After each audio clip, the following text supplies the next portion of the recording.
Hello viewers, আসসালামু আলাইকুম। Welcome to my channel. আশা করি সবাই ভালো আছেন। আজকে আমার বাসায় 3টা ছোট গেস্ট, বলতে এরা আমার স্টুডেন্ট। রেগুলারে আমাদের কথা হয় যে পিকনিক হবে, তারা পিকনিক করবে, কিন্তু পড়ার চাপে সবাই এত ব্যস্ত যে পিকনিক করার কথা বলতে বলতে দিনের পর দিন চলে যায়, কিন্তু পিকনিক করা হয় না। তো আজকে ছিল ফ্রাইডে, তো 3জনই কিন্তু একই বয়সের। ওরা কিন্তু একটা টিম, খুব ভালো খেলে, পড়াশোনা সব কিছু একসঙ্গে। তো পিকনিকের কথা ওরা প্রায় যে তুলে, কিন্তু আসলে পিকনিকটা করা হয় না। আজকে একটা আয়োজন করা হয়েছিল যে পিকনিকটা আমরা মাঠে করব, মানে বাড়ির নিচে, কিন্তু বৃষ্টি থাকার কারণে নিচে যাওয়া হয়নি। এজন্য ঘরোয়া একটা পিকনিক। ওই ছেলেগুলো ওদেরকে বলেছিলাম যে তোমরা শুধু আলু একটা করে আর একটা করে ডিম নিয়ে আসবে, আর আমি সব কিছুই দেবো। তো ওরা আলু আর ডিম নিয়ে আসছে, আমি তারপর মুরগি নিয়ে আসলাম। আর বাসায় যা যাবতীয় ছিল সব কিছু যে আমার বাসা থেকেই দেওয়া। পিকনিক ওরা স্টুডেন্ট, ছোট, আসলে একটা ঘরোয়া, মানে একসঙ্গে খাবে, এটাই ওদের 3 বন্ধুর একটা মানে আনন্দ।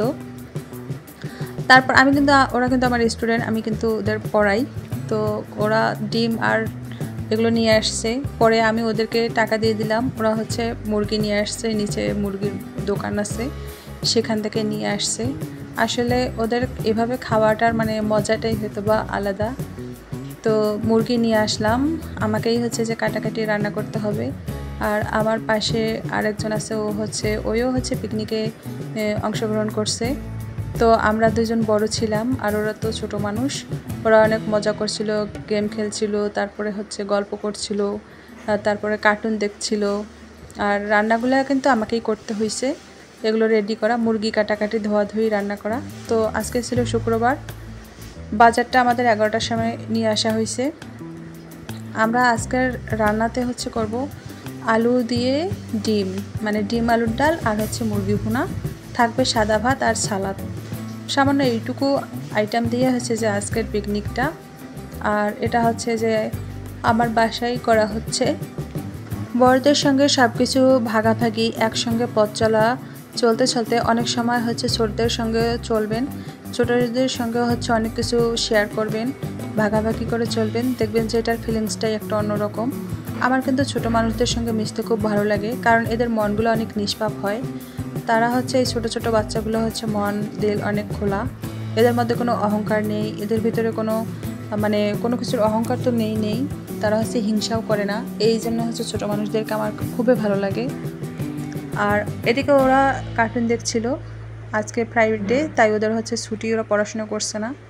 আর আমি এদিকে চুলাটা রান্নাঘর থেকে আজকে ড্রয়িং রুমে নিয়ে আসছি, কারণ ওখানে রান্না করতে আমার খুব একটা ভালো লাগছিল না। আজকে রান্নাটা এখানে একটু করছি। তো এদিকে মুরগি ভুনার জন্য পেঁয়াজ ভুনা করছি, মশলাগুলো রেডি করে নিয়েছি আগেই। তারপরে আমি রান্নায় বসে গিয়েছি। আর একদিকে ভাত কমপ্লিট হয়ে গেছে প্রেশার কুকারে, কারণ এবারে যে চালটা আছে এটা কিন্তু খুব অল্প সময় রান্না করা হয়, আর প্রেশার কুকারের ভাতটা আমার কাছে বেস্ট হয়, এজন্য প্রেশার কুকারে আমি দিয়েছি। আজকে যেহেতু আমরা শুধু 2জন খাবো না, আরও অন্য অন্য সদস্য আছে, বাচ্চারা আছে, এজন্য আজকে আমি বড় রাইস কুকারে ভাতগুলো রান্না করেছি। আর এদিকে চিকেন মশলা, এটা রান্না করার জন্য টমেটো দিয়েছি পেঁয়াজের মধ্যে, দেওয়ার পর ব্লেন্ডারে আজকে মশলাগুলো রেডি করে আগেই নিয়েছি। মশলা দিয়ে দেওয়ার পর তেজপাতা, লবণ, সবগুলো মশলা দিয়ে দিলাম, এখানে মশলা কষানো হচ্ছে। তারপর চিকেনটাকে ওদিকে ধুয়ে পানি ঝরিয়ে রেডি করে নিয়েছি। আর এদিকে কড়াইয়ের মধ্যে মশলাগুলো আমি কষায় নিচ্ছি।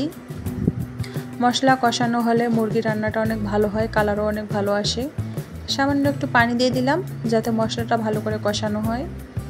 আর আজকে 2 চুলায় রান্না হচ্ছে, এজন্য রান্নাটা খুব তাড়াতাড়ি হবে। আর যত তাড়াতাড়ি রান্না করি না কেন, আজকে কিন্তু নামাজের আগে খাওয়া হবে না। এদিকে মাংসগুলো আমি ঢেলে দিলাম, মাংসগুলো দেওয়ার জন্য মশলাটা একদম রেডি হয়ে গেছে। তারপর মাংসের মধ্যে আগে পানি দিব না, আগে মাংসের সঙ্গে মশলাটা ভালো করে একদম মিক্সড করে নেব। আমার এই চুলাটা রিসেন্টলি আবারও নিয়ে আসা, চুলাটার মধ্যে কেন জানি কালি হয়, মনে হয় চুলাটা যদিও দেখা যায় যে অনেকটা ক্লিন ফ্রেশ, তারপরেও কেন জানি কালি হচ্ছে, আমি রান্না করে শান্তি পাচ্ছি না। মানে একদম অস্বস্তিকর একটা অবস্থা। চুলা যদি একটু মানে ঠিকমতো না জ্বলে আর যদি কোনো কালি হয় কোনো কিছু হয় তাহলে কিন্তু রান্না করতে খুব বিরক্ত লাগে। আমি রান্না করছি, এদিকে মশলাগুলো দিয়ে দেওয়ার পর সব কিছু নাড়াচাড়া করার পর এখানে হচ্ছে আমি ঢেকে দিলাম। আর এদিকে ডিমগুলো সিদ্ধ করে নিয়েছি। আর দেখতেই তো পাচ্ছেন এই যে মুরগির পা দেখা যাচ্ছে, ওটাকেও হচ্ছে আমি একটু ক্লিন করে নিলাম গরম পানি দিয়ে। মুরগির পা কিন্তু অনেকেই পছন্দ করে। তারপর মাংস কষানো এদিকে হচ্ছে শেষ। মাংস থেকে সামান্য পানি বেরিয়ে গেছে, মশলার পানি, সবগুলোই রান্না হচ্ছে। আসলে আজকের রান্নাটা আমি পুরোটাই একদম টুলের উপর বসে রান্নাটা করেছি, একটু ধীরে সাস্তে ধৈর্য নিয়ে, যাতে আমার কোনো বিরক্ত ফিল না হয় সেইটাই হচ্ছে চেষ্টা করছি। আর আজকে হচ্ছে আমরা সবসময় বাসায় দুজন খাই। এখানে আলুগুলো হচ্ছে সিদ্ধ করে নিয়ে সেগুলো আমি পেস্ট করে নিয়েছি। নেওয়ার পর এখানে হলুদ আর মশলা অ্যাড করেছি, ওদিকে মরিচ ভেজে নিচ্ছি। আলুর দিয়ে ডাল বানাবো, তার সঙ্গে ডিম ছেড়ে দেব। আর এদিকে হচ্ছে মশলাগুলো আগে রেডি করে নিয়েছি।